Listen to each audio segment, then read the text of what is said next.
My dear friends and professionalist, I am Uday Singh advocate speaking. ನೀವೆಲ್ಲರೂ ಸಹ ನನ್ನ ಚಾನಲ್ ಅನ್ನು ನೋಡ್ತಾ ಇದ್ದೀರಿ ಅಂತ ನಾನು ಅಂದ್ಕೊಂಡಿದ್ದೀನಿ. ಶೇರ್ ಮಾಡಿ, ಲೈಕ್ ಮಾಡಿ, ಕಮೆಂಟ್ ಮಾಡಿ, ಮತ್ತು ನನ್ನ ಚಾನಲ್ಗೆ ಇನ್ನೂ ಯಾರು ಸಬ್ಸ್ಕ್ರೈಬ್ ಆಗಿಲ್ಲ ನೀವೆಲ್ಲರೂ ಸಬ್ಸ್ಕ್ರೈಬ್ ಆಗಬೇಕಂತ ಕೇಳ್ಕೊಳ್ತಾ, ಇವತ್ತು ನಾನು ಇನ್ನೊಂದು ವಿಷಯ ಅಂತ ಇಟ್ಕೊಂಡು ನಿಮ್ಮ ಮುಂದೆ ಬಂದಿದ್ದೀನಿ. ಇವತ್ತು ನಾನು ಆಯ್ಕೆ ಮಾಡ್ಕೊಂಡಿರ್ತಕ್ಕಂಥ ವಿಷಯ ಅಂತಂದ್ರೆ ಡಾಕ್ಟ್ರಿನ್ ಆಫ್ ಪರ್ ಇನ್ಕ್ಯೂರಿಯಂ ಕಾನ್ಸೆಪ್ಟ್.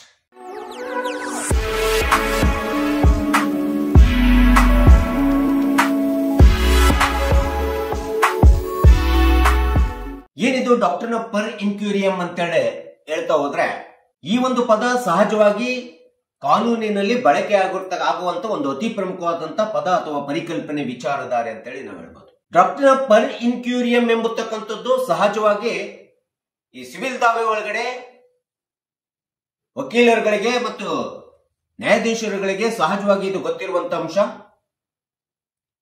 ಇದು ಇನ್ನೂ ಹೆಚ್ಚಿನದಾಗಿ ನಾವು ವಕೀಲರಾಗಿರ್ತಕ್ಕಂಥ ಲಾ ಗ್ರಾಜುಯೇಟ್ ಆಗಿರ್ತಕ್ಕಂಥವರು ಈ ಒಂದು ಪರಿಕಲ್ಪನೆಯನ್ನ ವಿಚಾರವನ್ನು ತಿಳ್ಕೊಳ್ಳೋದು ತುಂಬಾ ಅವಶ್ಯಕತೆ ಇದೆ. ಈ ಒಂದು ಪರಿಕಲ್ಪನೆ ಅಥವಾ ಸಿದ್ಧಾಂತ ಎಂಬತಕ್ಕಂಥದ್ದು ನ್ಯಾಯಾಂಗ ಅಥವಾ ನ್ಯಾಯಾಲಯಗಳ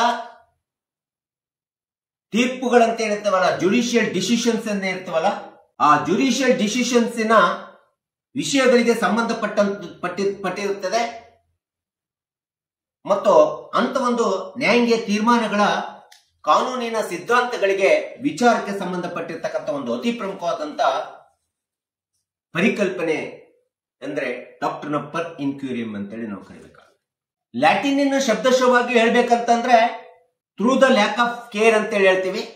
ಅಂದ್ರೆ ಗಮನದ ಕೊರತೆ ಇರ್ಬೋದು, ಅಥವಾ ಗಮನ ಹರಿಸದೇ ಇರ್ತಕ್ಕಂಥದ್ದು ಇರ್ಬೋದು, ಅಥವಾ ಇನ್ ಅಡ್ವರ್ಟೆನ್ಸ್ ಅಂತೇಳಿ ಹೇಳ್ತೀವಿ, ಮುನ್ನೆಚ್ಚರಿಕೆ ವಹಿಸದೇ ಇರ್ತಕ್ಕಂಥದ್ದು.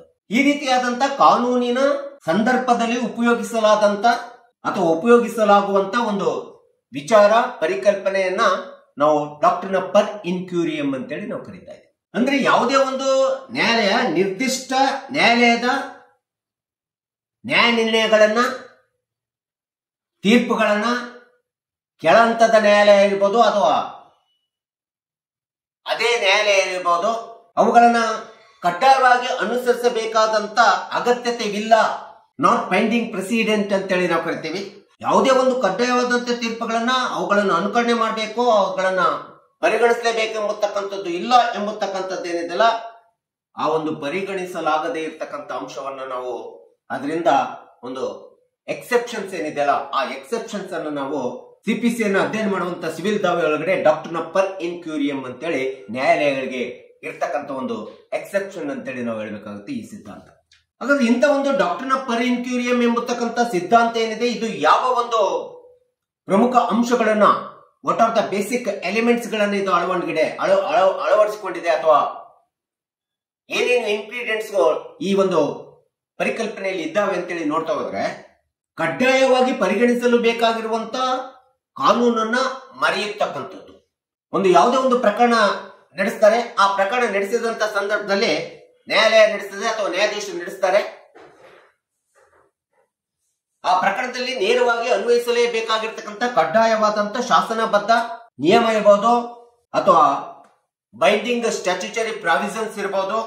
ಅವುಗಳನ್ನ ಮಾನ್ಯ ನ್ಯಾಯಾಲಯ ಅಥವಾ ನ್ಯಾಯಾಧೀಶರುಗಳು ಮರೆತು ಬಿಟ್ಟು ಅಥವಾ ಕಾನೂನನ್ನು ಅನುಸರಿಸದೆ ಒಂದು ವೇಳೆ ಯಾವುದೇ ಒಂದು ಪ್ರಕರಣದಲ್ಲಿ ತೀರ್ಪನ್ನ, ಜಡ್ಜ್ಮೆಂಟ್ ಅನ್ನ, ಡಿಗ್ರಿಯನ್ನು ಕೊಟ್ಟಂತ ಸಂದರ್ಭದಲ್ಲಿ ಇಂಥ ಒಂದು ಕಡ್ಡಾಯ ಕಾನೂನಿನ ಮರುವಿನಿಂದ ಎಕ್ಸೆಪ್ಷನ್ ಓವರ್ ಸೈಟ್ ಆಗಿ ಬಿಟ್ಟಿದೆ ಎಂಬತಕ್ಕಂಥದ್ದನ್ನ ಹೇಳುವಂತದ್ದೇ ಡಾಕ್ಟ್ರಿನ್ ಆಫ್ ಪರ್ ಇನ್ಕ್ಯೂರಿಯಂ ಅಂತೇಳಿ ನಾವು ಹೇಳಬೇಕಾಗುತ್ತೆ. ಇದು ಒಂದು ಅತಿ ಪ್ರಮುಖವಾದಂತ ಅಂಶ ಇಲ್ಲಿ ಕಾಣ್ತೀವಿ. ಇನ್ನು ಎರಡನೇದಂತಂದ್ರೆ ಬಂಧಿಸುವಂತ ಪೂರ್ವ ನಿದರ್ಶನದ ಮರುವು ಅಂತೇಳಿ ಹೇಳ್ಬೋದು. ಅಂದ್ರೆ ignorance of the binding president ಅಂತೇಳಿ ನಾವು ಕರಿತೀವಿ. ಯಾವ ನ್ಯಾಯಾಲಯ ತೀರ್ಪನ್ನು ಕೊಟ್ಟಿದೆ ಅದೇ ನ್ಯಾಯಾಲಯ ಇರಬಹುದು, ಅಥವಾ ಹೈಕೋರ್ಟ್ ಅಥವಾ ಉನ್ನತ ನ್ಯಾಯಾಲಯಗಳು ಕೊಟ್ಟಿರುವಂತ ಒಂದು ಕಡ್ಡಾಯವಾದಂತ ತೀರ್ಪನ್ನು ಪರಿಗಣಿಸಬೇಕಾಗ್ತದೆ. ಆ ಒಂದು ತೀರ್ಪನ್ನ ಪರಿಗಣಿಸದೆ ಒಂದು ವೇಳೆ ಯಾವುದೇ ಒಂದು ಪ್ರಕರಣದೊಳಗಡೆ ಮಾನ್ಯ ನ್ಯಾಯಾಲಯ ಅದನ್ನ ಕಡ್ಡಾಯದ ಶಾಸನ, ಕಾನೂನನ್ನು ಪರಿಗಣನೆಗೆ ತೆಗೆದುಕೊಳ್ಳದೆ, ನಿಯಮವನ್ನು ಪರಿಗಣನೆಗೆ ತೆಗೆದುಕೊಳ್ಳದೆ ಜಡ್ಜ್ಮೆಂಟ್ ಮತ್ತು ತೀರ್ಪನ್ನು ಕೊಡ್ತಕ್ಕಂಥದ್ದು ಸಹ ನಾವಿಲ್ಲಿ ನೋಡ್ತಾ ಇದ್ದೀವಿ. ಪೂರ್ವ ನಿದರ್ಶನದ ಪರಿಗಣನೆಯನ್ನು ಪರಿಗಣಿಸದೆ ಇಂಥ ಒಂದು ಅಂಶವನ್ನು ಸಹ ಈ ಒಂದು ಸಿದ್ಧಾಂತ ಒಳಗೊಂಡಿದೆ. ಡಾಕ್ಟ್ರಿನ್ ಆಫ್ ಪರ್ ಇನ್ಕ್ಯೂರಿಯಂ ಎಂಬತಕ್ಕಂಥದ್ದು ನ್ಯಾಯಾಂಗದ ಸ್ಥಿರತೆಯನ್ನು ಕಾಪಾಡಿಕೊಳ್ಳುವುದಕ್ಕೆ ಮತ್ತು ಪೂರ್ವ ನಿದರ್ಶನಗಳನ್ನ ಅನುಸರಿಸದೆ ತೀರ್ಮಾನಗಳನ್ನ ಜಡ್ಜ್ಮೆಂಟ್ ಗಳನ್ನ ಕೊಟ್ಟಂತ ಸಂದರ್ಭದಲ್ಲಿ ಅಂತ ಒಂದು ನಿಯಮಗಳಿಂದ ಎಕ್ಸೆಪ್ಷನ್ ಅಂದ್ರೆ ವಿನಾಯಿತಿಯನ್ನು ಪಡ್ಕೊಳ್ಳತಕ್ಕಂತ ಒಂದು ಪ್ರಮುಖ ಅಂಶ ಈ ಒಂದು ಸಿದ್ಧಾಂತ ಹೇಳ್ತಾ ಇದೆ. ಸೊ ಈ ಸಿದ್ಧಾಂತ ಎಂಬತಕ್ಕಂಥದ್ದು ಕಾನೂನಿನ ಕನ್ಸಿಸ್ಟೆಂಟ್ ಮತ್ತು ಕೋರೆಂಟ್ ಅನ್ನ ಹೇಳ್ತಿದೆ. ಈ ಸಿದ್ಧಾಂತದಿಂದ ನ್ಯಾಯಾಲಯಗಳು ಕಾನೂನಿನ ಸ್ಪಷ್ಟತೆ ಮತ್ತು ಕಾನೂನಿನ ಸಂಕ್ಷಿಪ್ತತೆಯನ್ನು ಸಹ ತಿಳ್ಕೊಳ್ಳಿಕ್ಕೆ ಈ ಒಂದು ಸಿದ್ಧಾಂತ ತುಂಬಾ ಪ್ರಮುಖವಾದಂತ ಅಂಶ ಆಗ್ತಾ ಇದೆ ಅಂತೇಳಿ ನಾವು ನೋಡಬಹುದು. ಅಂದ್ರೆ ಇದರ ಅರ್ಥ ಯಾವುದೇ ಒಂದು ನ್ಯಾಯಾಲಯಗಳು ತನ್ನದೇ ಆದಂತ ಕಡ್ಡಾಯವಾಗಿರುವಂತ ಅವಶ್ಯಕತೆ ಇರುವಂತ ಶಾಸನಬದ್ಧವಾದಂತ ಕಾನೂನು ಕಾಯ್ದೆಗಳನ್ನ, ತೀರ್ಪುಗಳನ್ನ, ನಿದರ್ಶನಗಳನ್ನ ಮರೆತು ಬಿಟ್ಟು ಓವರ್ಸೈಟ್ ಆಗಿ ಲ್ಯಾಕ್ ಆಫ್ ಕೇರ್ ನಿಂದ ಒಂದು ನ್ಯಾಯಾಲಯ ಅಥವಾ ನ್ಯಾಯಾಧೀಶರುಗಳು ತಮ್ಮದೇ ಆದಂತ ಒಂದು ಪ್ರಕರಣದೊಳಗಡೆ ಅಂತಿಮವಾದಂತ ತೀರ್ಪನ್ನ ನಿರ್ಣಯವನ್ನ ಕೊಟ್ಟಿದ್ದಾರೆ ಅಂದ್ರೆ ಆ ರೀತಿ ಕೊಟ್ಟಿರ್ತಕ್ಕಂಥ ತೀರ್ಪು ಅಥವಾ ನಿರ್ಣಯ ಈ ಒಂದು ಡಾಕ್ಟ್ರಿನ್ ಪರ್ ಇನ್ಕ್ಯೂರಿಯಂ ಒಳಗಡೆ ಬರ್ತದೆ ಎಂಬತಕ್ಕಂಥದ್ದನ್ನ ಈ ಒಂದು ಸಿದ್ಧಾಂತ ಸ್ಪಷ್ಟವಾಗಿ ಹೇಳ್ತಾ ಇದೆ.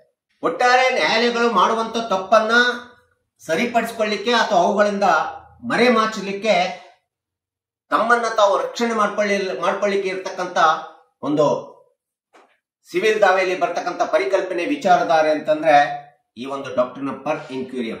ಒಟ್ಟಾರೆ ಈ ಒಂದು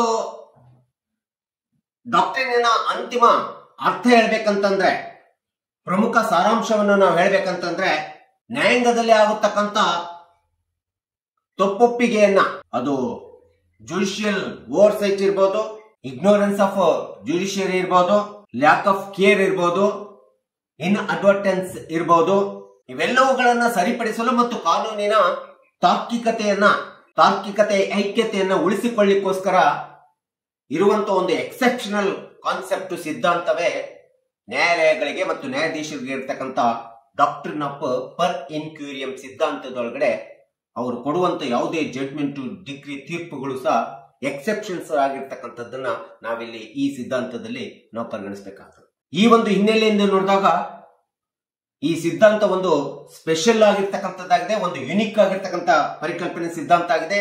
ಇದನ್ನ ಪ್ರತಿಯೊಂದು ನ್ಯಾಯಾಲಯಗಳು ತಮ್ಮ ಮರುವು ಮತ್ತು ತಾವು ಮಾಡಿರ್ತಕ್ಕಂಥ ತಪ್ಪನ್ನ ಸರಿಪಡಿಸಿಕೊಳ್ಳಿಕ್ಕೆ, ನ್ಯಾಯಾಂಗದ ಐಕ್ಯತೆಯನ್ನು ಕಾಪಾಡಿಕೊಳ್ಳಿಕ್ಕೆ, ನ್ಯಾಯಾಂಗದ ತಾರ್ಕಿಕತೆಯನ್ನು ಉಳಿಸಿಕೊಳ್ಳಿಕ್ಕೆ ತುಂಬಾ ಅನುಕೂಲಕಾರಿಯಾಗಿರ್ತಕ್ಕಂಥ ಸಿದ್ಧಾಂತವೇ ಡಾಕ್ಟ್ರಿನ್ ಪರ್ ಇನ್ಕ್ಯೂರಿಯಂ ಸಿದ್ಧಾಂತ ಅಂತೇಳಿ ನಾವು ಸಹಜವಾಗಿ ಸಿವಿಲ್ ದಾವೆಗಳಲ್ಲಿ ನಾವು ನೋಡ್ತಾ ಇದ್ದೀವಿ. ಇದಕ್ಕೆ ಸುಪ್ರೀಂ ಕೋರ್ಟ್, ಈ ಒಂದು ಸಿದ್ಧಾಂತದ ಬಗ್ಗೆ ಸುಪ್ರೀಂ ಕೋರ್ಟ್ ಕೂಡ ಬಹಳಷ್ಟು ರೆಫರೆನ್ಸ್ ಕೇಸ್ ಲಾಸ್ ಗಳನ್ನ ಹೇಳಿದೆ. ನಾನು ಇಲ್ಲಿ ಒಂದು 2-3 ಕೇಸ್ ಲಾಸ್ ಗಳನ್ನ ಒಂದು ಉದಾಹರಣೆಯಾಗಿ ಸುಪ್ರೀಂ ಕೋರ್ಟಿನ ಕೇಸ್ ಲಾಸ್ ಗಳನ್ನ ಈ ಒಂದು ಡಾಕ್ಟ್ರಿನ್ ಪರ್ ಇನ್ಕ್ಯೂರಿಯಂಗೆ ಹೇಳಲಿಕ್ಕೆ ಇಷ್ಟಪಡ್ತಾ ಇದ್ದೇನೆ. ಮೊಟ್ಟ ಮೊದಲನೇದಂತಂದ್ರೆ AR ಅಂತೋಲಿ ವರ್ಸಸ್ RS ನಾಯಕ್ 1988, ಇದೊಂದು ರೆಫರೆನ್ಸ್ ಕೇಸ್ ಲಾಸ್. ಮತ್ತು state of Uttar Pradesh versus synthetic and chemicals limited 1991, ಇದು ಒಂದು ಎರಡನೇ ಒಂದು ಅತಿ ಪ್ರಮುಖವಾದಂತ ಕೇಸ್ ಲಾಸ್ ಆಗಿದೆ. ಇನ್ನು ಮೂರನೇದಂತಂದ್ರೆ MS Bajaj Allianz General Insurance Company Limited versus Rambhadevi and others 2017, ಇದು MEC 1988 motor vehicle act accident ಕೇಸಿಗೆ ಸಂಬಂಧಪಟ್ಟಂತ ಒಂದು ಡಾಕ್ಟ್ರಿನ್ ಪರ್ ಇನ್ಕ್ಯೂರಿಯಂ ಸಿದ್ಧಾಂತಕ್ಕೆ ಅನ್ವಯ ಆಗುತ್ತಕ್ಕಂಥ ಒಂದು ಕೇಸ್ ಲಾಸ್ ಅಂತೇಳಿ ನಾವು ಹೇಳ್ಬೇಕಾಗುತ್ತೆ. ಈ ರೀತಿಯಾದಂತ ಬಹಳಷ್ಟು ಸುಪ್ರೀಂ ಕೋರ್ಟ್ ಸಹ ಈ ಒಂದು ಡಾಕ್ಟ್ರಿನ್ ಒಳಗಡೆ ಹೇಗೆ ಬರ್ತವೆ ಕೇಸ್ಗಳು ಎಂಬತಕ್ಕಂಥದ್ದು ಬಹಳಷ್ಟು ರೆಫರೆನ್ಸ್ ಕೇಸ್ಗಳನ್ನು ಹೇಳಿದೆ.